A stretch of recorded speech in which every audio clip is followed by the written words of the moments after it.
ശബരിമലയിലെ സ്വർണ്ണപ്പാളി സ്വർണ്ണപീഠ വിവാദത്തിൽ കടുത്ത നടപടിയുമായി ഹൈക്കോടതി. ദേവസ്വം സ്ട്രോങ് റൂമിൽ പരിശോധന നടത്തി കണക്കെടുക്കാൻ റിട്ടയർഡ് ജില്ലാ ജഡ്ജിയെ ചുമതലപ്പെടുത്താൻ കോടതി ഉത്തരവിട്ടു. അതേസമയം സ്വർണ്ണപീഠം കാണാതായതിൽ ദുരൂഹത തുടരുകയാണ്. സ്പോൺസർ ഉണ്ണികൃഷ്ണൻ പോറ്റിക്കെതിരെ ഗൂഢാലോചന ആരോപിച്ച് ദേവസ്വം മന്ത്രി VN വാസവനും ദേവസ്വം ബോർഡ് പ്രസിഡന്റ് PS പ്രശാന്തും രംഗത്ത് വന്നു. സ്വാഭാവികമായിട്ട് ഉണ്ണികൃഷ്ണൻ പറയുന്ന വാക്കുകൾ വിശ്വസിക്കാൻ കഴിയാതെ വരുന്നത് ഈ 4.5 വർഷമായി കാര്യം എടുത്ത് ഒളിപ്പിച്ചു വെച്ചതിന് ശേഷം കണ്ടില്ലെന്ന് പറഞ്ഞ് നമ്മളെല്ലാം ബഹുജനങ്ങളെ ആകെ വിഡ്ഢികളാക്കുന്ന രൂപത്തിലുള്ള പ്രതികരണങ്ങളാണ് ഇവരുടെ ഭാഗത്ത് നിന്ന് വന്നുകൊണ്ടിരുന്നത്. ഇതെല്ലാം ഒളിപ്പിച്ചു വെച്ചതിന് ശേഷം കണ്ടില്ലെന്ന രൂപത്തിൽ പരാതിയായി വരികയും അതിനുശേഷം അവിടെ നാടകം കളിക്കുകയൊക്കെ ചെയ്തപ്പോൾ അതിൻ്റെ പിന്നിൽ ആസൂത്രിതമായൊരു നീക്കമുണ്ടോ, ഒരു ഗൂഢാലോചനയുണ്ടോ എന്ന് സ്വാഭാവികമായി നമുക്ക് സംശയിക്കേണ്ടി വരും. ഇദ്ദേഹത്തിൻ്റെ കയ്യിൽ ഇത് വച്ചിട്ട് എന്തിനാണ് ദേവസ്വം ബോർഡിനെ പഴിചാരിയത്? ഇയാൾ കരുതിക്കുട്ടി ചെയ്തതെന്നാണ് ഞാൻ വിചാരിക്കുന്നത്. അല്ലെങ്കിൽ ഇയാൾ പറയേണ്ട കാര്യമൊന്നും അതിൽ ഒരു ഗൂഢാലോചന ഉണ്ട് എന്നുള്ളതാണ് എൻ്റെ ആക്ഷേപം. കാരണം അതിനുശേഷമാണ് പ്രതിപക്ഷ നേതാക്കളായാലും BJP നേതാക്കളായാലും ദേവസ്വം ബോർഡ് പ്രസിഡന്റ് കള്ളനാണ്, ദേവസ്വം ബോർഡ് കള്ളം ചെയ്തിരിക്കുന്നു എന്ന മട്ടിൽ ആക്ഷേപങ്ങളും ആരോപണങ്ങളും ഉന്നയിക്കുന്നത്.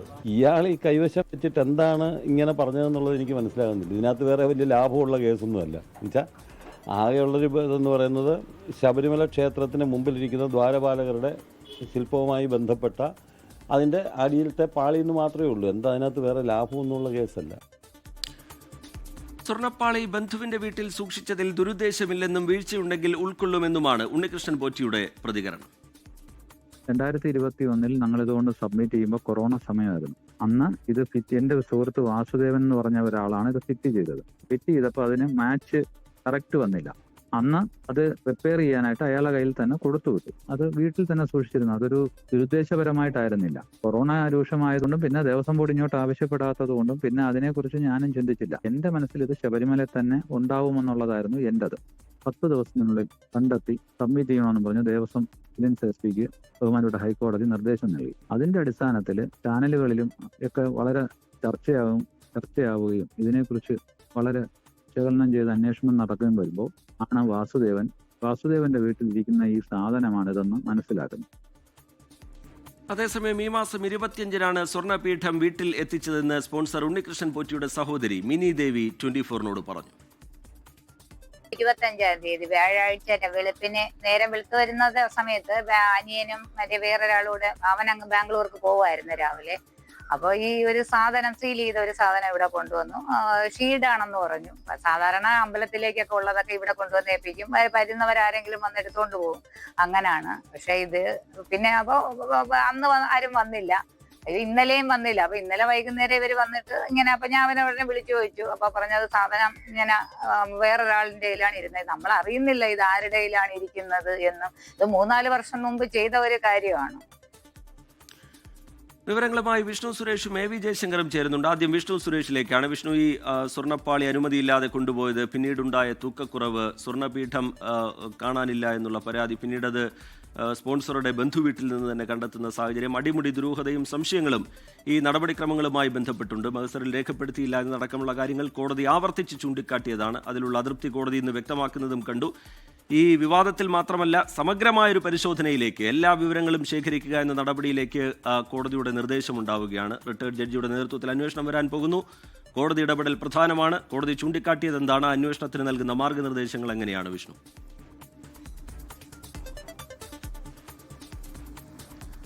കഴിഞ്ഞ തവണ ഈ ഹർജി പരിഗണിക്കുകയും കോടതി ഒരു ഇടക്കാല ഉത്തരവിടുകയും ചെയ്തിരുന്നു. അതിൽ പ്രധാനമായും പറഞ്ഞത് 2019 ഈ ദ്വാരപാലക ഈ സ്വർണ്ണപ്പാളിയുമായി ബന്ധപ്പെട്ട് സ്വർണം പൂശിയ നടപടിയിൽ അതിന് പിന്നാലെ തൂക്കക്കുറവ് സംഭവിച്ചിട്ടുണ്ട്. 42 കിലോയിൽ നിന്ന് 38 കിലോ ആയി മാറി. അതെങ്ങനെ സംഭവിച്ചു എന്ന് അന്വേഷണം നടത്തണം. ഒപ്പം ഈ സ്പോൺസറെ കേന്ദ്രീകരിച്ചും അന്വേഷണം നടത്താനാണ് കഴിഞ്ഞ തവണ ഹർജി പരിഗണിച്ചപ്പോൾ കോടതി വ്യക്തമാക്കിയത്. പക്ഷേ ഇന്ന് ചീഫ് വിജിലൻസ് ഓഫീസർ ഹൈക്കോടതിയിൽ നേരിട്ട് ഹാജരായിരുന്നു. അദ്ദേഹം വ്യക്തമാക്കിയത് ഈ കാണാനില്ല എന്ന് പറഞ്ഞ സ്വർണ്ണപ്പാളി ഈ സ്പോൺസറുടെ ബന്ധുവിന്റെ വീട്ടിൽ നിന്ന് കണ്ടെത്തിയ കാര്യം കോടതി അറിയിച്ചു. അതിൽ കോടതി പറഞ്ഞത് ഗുരുതരമായ വീഴ്ച സംഭവിച്ചിട്ടുണ്ട്, അതെങ്ങനെ നടന്നു എന്ന് അറിയണം. അതോടൊപ്പം തന്നെ ഈ ദ്വാരപാലക സ്വർണ്ണപ്പാളി ഈ സ്ട്രോങ് റൂമിലുള്ള കാര്യം രജിസ്റ്ററിൽ രേഖപ്പെടുത്തിയിട്ടില്ല, അതിന്റെ മഹസർ വിവരങ്ങളില്ല, അതും ഗുരുതരമായ വീഴ്ച തന്നെയാണ്. അതുകൊണ്ട് ഈ വിഷയങ്ങളുമായി ബന്ധപ്പെട്ട് ഒരു സമഗ്രമായ അന്വേഷണത്തിലേക്ക് പോകേണ്ടതുണ്ട് എന്നാണ് നിലവിൽ ഇന്ന് ദേവസ്വം ബെഞ്ച് വിലയിരുത്തിയത്. അത് ചീഫ് വിജിലൻസ് സെക്യൂരിറ്റി ഓഫീസർ നേരത്തെ അന്വേഷിച്ചിരുന്ന കാര്യങ്ങൾക്കൊപ്പം ഈ വശങ്ങൾ കൂടി കേന്ദ്രീകരിച്ച് അന്വേഷണം നടത്തണം.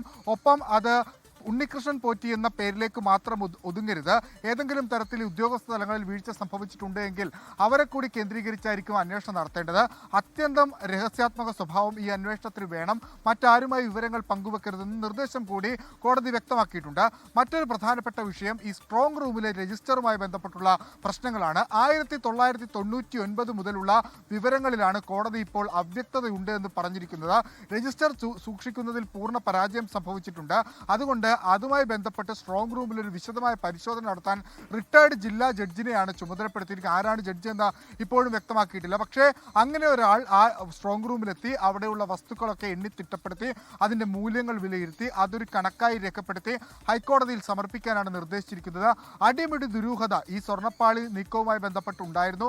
ആദ്യം ഇത് അനുമതിയില്ലാതെ കൊണ്ടുപോയതിനാണ് കോടതിക്ക് മുമ്പാകെ എത്തിയെങ്കിൽ കോടതി അത് വിശദമായി പരിശോധിച്ച് 2019 അടക്കം സ്വർണ്ണം പൂശലുമായി ബന്ധപ്പെട്ട് അവ്യക്തത ഉണ്ടെന്ന് പറഞ്ഞൊരു സമഗ്ര അന്വേഷണത്തിലേക്ക് കാര്യങ്ങൾ പോകുന്നു. ഇതിൽ ഇനി മറുപടി നൽകേണ്ടത് ദേവസ്വം ബോർഡാണ്. ദേവസ്വം ബോർഡ് ഇപ്പോൾ തന്നെ സ്പോൺസറിന് മുകളിലേക്ക് എല്ലാം ഇട്ട് കൈയൊഴിയുന്ന സാഹചര്യമാണ് നമ്മൾ പ്രത്യക്ഷത്തിൽ കാണുന്നത്. കോടതിയിൽ മറ്റെന്തെങ്കിലും കാര്യങ്ങളൊക്കെ വരും ദിവസങ്ങളിൽ അവർ നൽകുമോ എന്നുള്ളതും ഏറെ ശ്രദ്ധേയമാണ്. എന്തായാലും ഹൈക്കോടതി ഈ വിഷയം വളരെ ഗൗരവത്തോടുകൂടി എടുക്കുന്നു. ആ പശ്ചാത്തലത്തിലാണ് 2 തരത്തിലുള്ള പരിശോധനകളും അന്വേഷണത്തിലേക്ക് ഇപ്പോൾ നടത്താൻ ഉത്തരവിട്ടിരിക്കുന്നത്. സംസ്ഥാന സർക്കാരും ഈ വിഷയവുമായി ബന്ധപ്പെട്ട എല്ലാ കാര്യങ്ങളിലും വിശദമായ പരിശോധന വേണം, കണക്കെടുപ്പ് വേണം എന്ന നിർദ്ദേശം ഹൈക്കോടതിയുടെ ഭാഗത്തു നിന്നുണ്ടാവുകയാണ്. റിട്ടയർഡ് ജഡ്ജിയുടെ നേതൃത്വത്തിൽ അതിന്റെ അന്വേഷണം നടക്കട്ടെ, രഹസ്യ സ്വഭാവത്തിൽ അതിന്റെ അന്വേഷണം നടക്കട്ടെ എന്നുള്ളതാണ് ഹൈക്കോടതി നൽകിയിരിക്കുന്ന നിർദ്ദേശം.